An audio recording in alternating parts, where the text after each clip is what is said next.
Hello friends, welcome to Ravi seasonal. இன்னைக்கு வீடியோலாம் நம்ம என்ன பார்க்க போகிறோம்னா, நீ நான் காதல் சீரியலோட இன்றைக்கி ப்ரொமோ தான் பார்க்க போகிறோம். நம்ம சேனலுக்கு யாராவது புதுசாக வந்திருந்தீங்கன்னா மறக்காமல் சப்ஸ்கிரைப் பண்ணிக்கோங்க. இன்றைக்கி ப்ரொமோவில் என்ன காமிச்சிருக்காங்கன்னா, முரளி ஒரு பிளான் பண்ணி ஒரு லெட்ரு அபியோட மோதிரம் ரெண்டுமே வச்சுட்டு ஒரு கேம் ப்ளே பண்ணார்.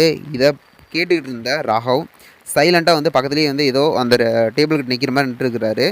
முரளி கிளம்பி போனதுக்கப்புறம் என்ன நடக்குது அப்படின்னா, ராகவ் அந்த டேபிள் இருந்த அந்த பேப்பரையும் பக்கத்தில் இருந்த மோதிரத்தையும் எடுத்து பேப்பரில் இருந்த படித்து பார்க்குறாரு, மோதிரத்தையும் பார்க்குறாரு. ரெண்டுமே பார்த்திங்கன்னா அபிக்கு செட் ஆகிற மாதிரி தெரியுது. அதாவது அபியோட மோதிரம் தான் அது.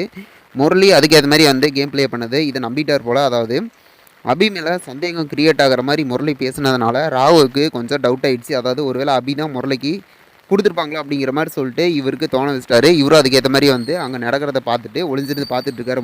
முரளி மனசில் ரொம்ப சந்தோஷமாக இருக்கும் போல். ஏன் அப்படின்னா இவர் இந்த நினச்ச மாதிரியே நடந்துடுச்சு அப்படின்ட்டு வெயிட் பண்ணி பார்ப்போம். இதனால் ஏதோ ப்ராப்ளம் ராகவ் கிரியேட் பண்ணுவாரா, முரளி நினச்சது மாதிரியே நடக்குமா, இல்லை அபிக்கு ப்ராப்ளம் ஸ்டார்ட் ஆகுமான்ட்டு பார்ப்போம். இதுபோல் வீடியோனா மறக்காமல் சப்ஸ்கிரைப் பண்ணுங்கள் ஃப்ரெண்ட்ஸ். நம்முடைய பர்சனல் லைக் பண்ணி கமெண்ட் பண்ணி ஷேர் பண்ணுங்கள். செம ட்விஸ்ட்டாக இன்றைக்கி போகுது, மறக்காமல் பாருங்கள், லைக் பண்ணுங்கள் ஃப்ரெண்ட்ஸ். தேங்க்யூ.